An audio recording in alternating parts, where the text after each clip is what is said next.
रात के 11 बज चुके थे और आसमान में बादल ऐसे गरज रहे थे मानो आज की बारिश पूरा शहर ले डूबेगी।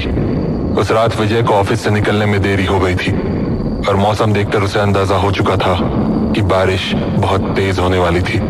इसीलिए वो अपनी बाइक लेकर जल्द से जल्द घर निकल जाना चाहता था, पर तभी उसे गार्ड भैया ने टोक दिया।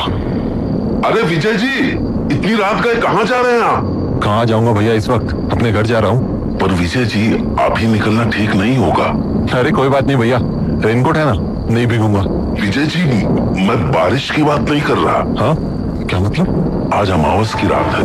आज की रात ऐसे अकेले सफर करना ठीक नहीं है। अरे अमावस से तो क्या हुआ, क्या बोल रहे हो आप? विजय जी, कहते हैं अमावस की रात में प्रेत सबसे ज्यादा ताकतवर होते हैं, इसलिए अच्छा होगा कि आप आज अकेले न जाएं, कल सुबह चले जाइएगा। हो गया आपका गार्ड साहब, या और भी कहानियां सुनानी है? विजय जी, मैं गार्ड साहब प्लीज यार, निकलने दो मुझे अब, वरना कहीं बारिश आ गई ना तो बीच रास्ते में फंस जाऊंगा। विजय अपनी बाइक से निकलने ही वाला था कि गार्ड साहब ने उसे फिर से टोक दिया। विजय जी देखिए, मैं जानता हूँ आप मुझसे ज्यादा पढ़े लिखे हैं और आप भूत प्रेत इन सब चीजों को नहीं मानते, फिर भी आप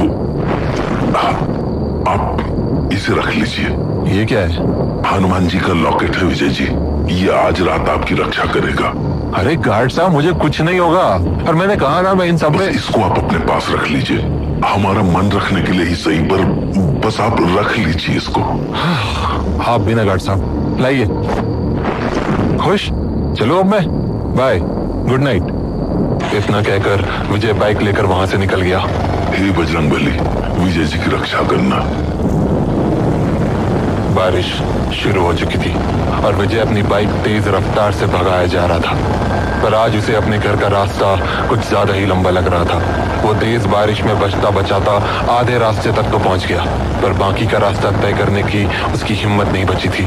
तभी उसे अपनी बाईं तरफ जाता हुआ एक रास्ता दिखा।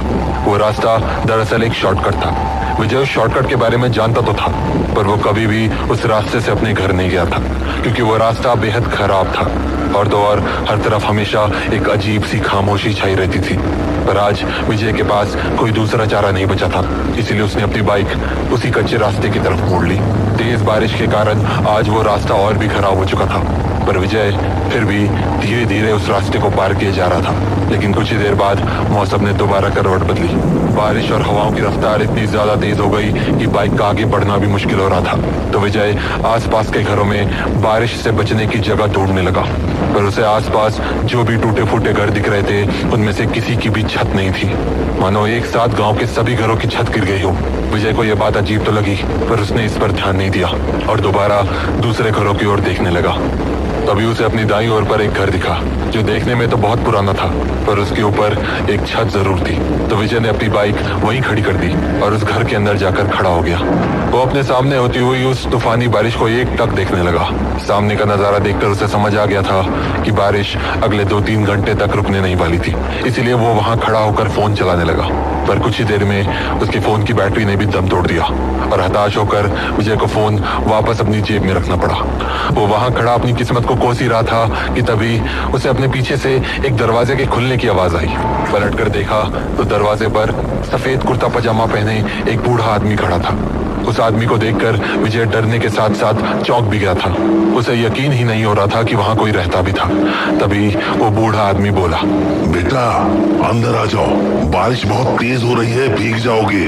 उस बूढ़े आदमी को उस टूटे फूटे मकान में देखकर विजय की धड़कनें तेज सी हो गई थी, पर फिर भी उसने अपने आप को संभाला और कहा, नहीं अंकल, मैं ठीक हूँ। विजय जवाब देकर वापस आगे की ओर मुड़ गया, पर तभी वो बूढ़ा आदमी दोबारा बोला, बेटा बारिश बहुत ज्यादा है, आ जाओ ना अंदर। नहीं अंकल, आई एम फाइन, मैं ठीक हूँ यहाँ, आप प्लीज फिक्र मत करो। एक बार कहा ना भीग जाओगे, समझ नहीं आता क्या तुम्हें? चलो आओ अंदर। अरे पर अंकल, बोला ना अंदर आओ, चलो। बेचारा विजय समझ ही नहीं पा रहा था कि वो बूढ़ा आदमी उसे इस तरह से क्यों डांट रहा था। पर फिर जब उसने बारिश को देखा तो सोचा, बारिश के रुकने में वैसे भी बहुत वक्त है, तो क्यों ना अंदर जाकर ही आराम से बैठा जाए।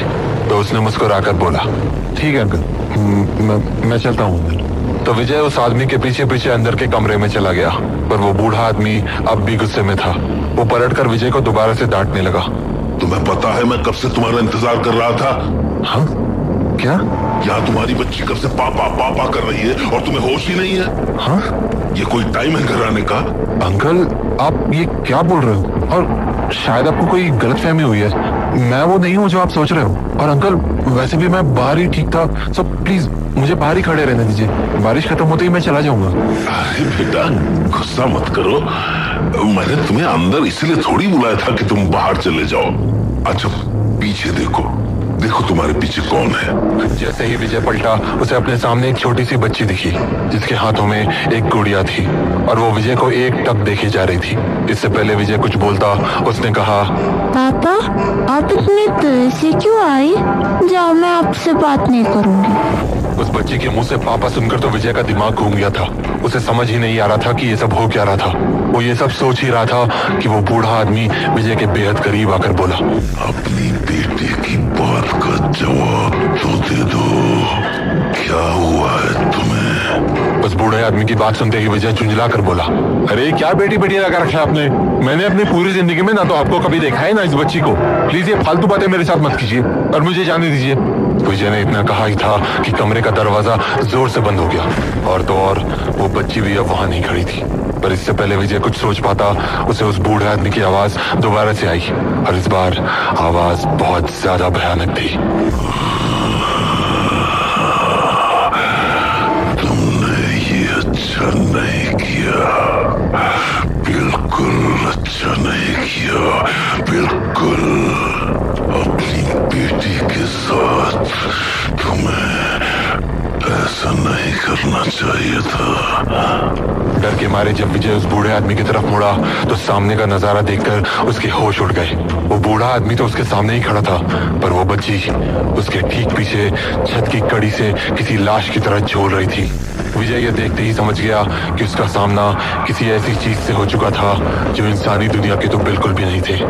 विजय पलटा और दरवाजा खोलकर बाहर भागने की नाकाम कोशिशें करने लगा, और दरवाजा खुलने का नाम ही नहीं ले रहा था। तभी उसे उसी बच्ची की आवाज सुनाई पड़ी, पापा, पापा। डरते हुए जब विजय पीछे मुड़ा तो उसकी बची खुची हिम्मत भी हवा हो गई। वो बूढ़ा आदमी अब वहां से गायब हो चुका था और उस रस्सी से लटकती बच्ची ने अपनी आंखें खोल रखी थी और वो एक टक विजय को मुस्कुराते हुए देखी जा रही थी। पापा, अब मैं आपको कहीं नहीं जाने दूंगी। अब आप हमेशा यही रहोगी मेरे पास।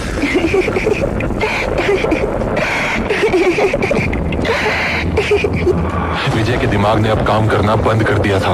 उस हंसी को सुनकर उसके हाथ पांव सब ठंडे हो चुके थे, इसीलिए उसने पलटकर दोबारा दरवाजा खोलने की सोची। पर जैसे ही वो पलटा, उसने अपने ठीक सामने उसी बूढ़े आदमी को खड़ा पाया।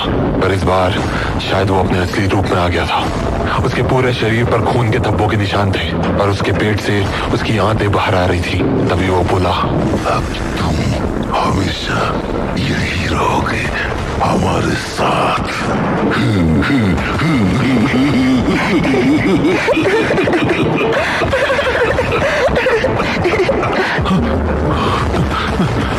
नहीं, नहीं।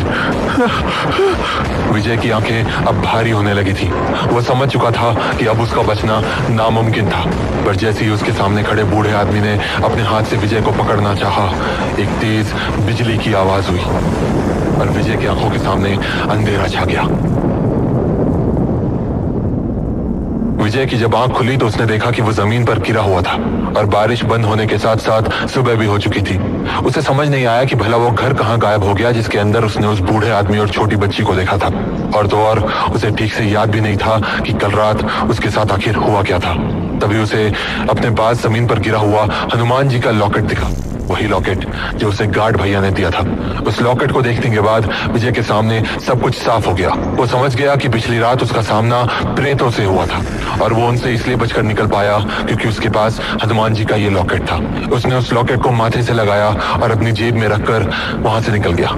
लेकिन इस हादसे के बाद विजय एक बात तो अच्छे से समझ गया था कि भूत प्रेत जरूर होते हैं और वो इंसानों को कभी भी नुकसान पहुंचा सकते हैं, पर जिनके साथ बजरंग बली का आशीर्वाद होता है उनका वो बाल भी बांका नहीं कर सकते, क्योंकि भूत पिशाच निकट न आवे, महावीर जब नाम सुनावे।